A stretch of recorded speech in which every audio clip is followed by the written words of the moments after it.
صاحب قرآن کا آج ہم بالآخر وہاں سے شروع کرنے لگے ہیں جہاں سے رسول پاک کی ذات کا تذکرہ ہوگا۔ اس سے پہلے ہم تخلیق عالم و آدم، زندگی کی ابتدا، معلوم تاریخ اور قدیم تہذیبیں، خطہ عرب، عربوں کے بت، معاشرت اور رسوم یہ پڑھ چکے ہیں۔ آج ہم اس کتاب کا دوسرا باب شروع کریں گے۔ اس کا نام ہے ذات بابرکات، حضرت محمد بن عبداللہ بن عبد المطلب۔ سب سے پہلے تلاوت کلام پاک کے لیے تحول بشیر حضرت یہاں آ جائیے۔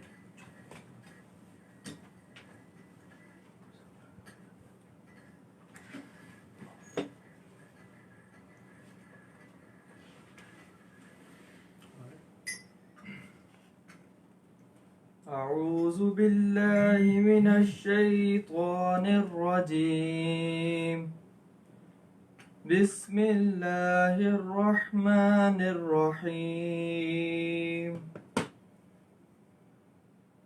إذا جاء نصر الله والفتح ورأيت الناس يدخلون في دين الله أفواجا فسبح بحمد ربك واستغفر إنه كان توابا صدق الله العظيم۔ جزاک اللہ۔ تلاوت کلام پاک سے ابتدا ہو گئی ہے، تو آج چھٹا ہمارا سبق ہے جس کا عنوان ہے ذات بابرکات۔ سب سے پہلے رسول اللہ کا شجرہ ہے، حضرت ابراہیم کی حضرت آدم سے شروع کرتے ہیں۔ حضرت آدم سے حضرت ابراہیم علیہ السلام معروف نبی آتے ہیں آپ کے شجرے میں۔ حضرت ابراہیم کے بیٹے حضرت اسماعیل کے بیٹا کیدار، دو نقطے والے کاف کے ساتھ، اس کی نسل سے چلتے ہوئے عدنان ایک مشہور آدمی آپ کی نسل میں آئے، اور عدنان کے بعد ان کی اولاد میں سے قصی بن کلاب ایک ایسے انقلابی اور مضبوط قریش کے سردار آئے جنہوں نے اصلاحات کی۔ پھر عبد مناف، ان کے بیٹے عبد مناف، اس کا بیٹا ہاشم کے بعد حالات حاضرہ ایک طرح سے شروع ہو جاتے ہیں، کیونکہ ہاشم کے بیٹا عبد المطلب اور عبد المطلب کا بیٹا عبداللہ اور عبداللہ کے فرزند حضرت محمد مصطفیٰ صلی اللہ علیہ وسلم تھے۔ تو ابو الانبیاء حضرت ابراہیم علیہ السلام سے آپ کی نسبت شروع ہوتی ہے۔ حضرت نوح کے بیٹے سام کی نسل میں سے نمرود نے ایک وسیع اور طاقتور سلطنت قائم کر لی۔ ہمیں معلوم ہے کہ حضرت نوح 950 سال تک تبلیغ کرتے رہے۔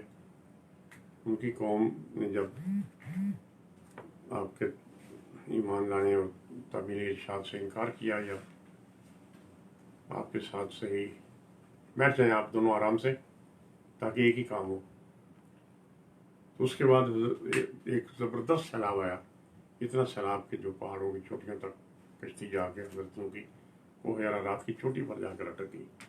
اور جب وہ ختم ہوا تو پھر ان کے 3 بچوں میں سے اولاد شروع ہوئی۔ ان میں سے اس علاقے میں سام کی نسل چلی۔ سام کی نسل میں سے نمرود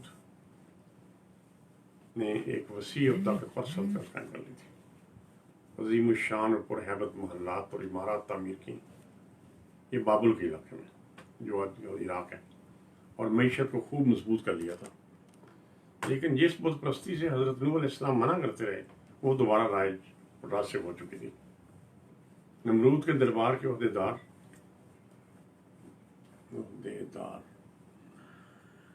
یہ میں کر دیا میں نے۔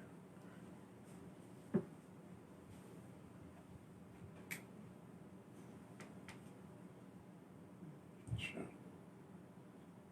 ہاں جی، نمرود کے دربار کے عہدیدار اور بت تراش آزر کے بیٹے حضرت ابراہیم علیہ السلام نے توحید کا سبق دینا شروع کیا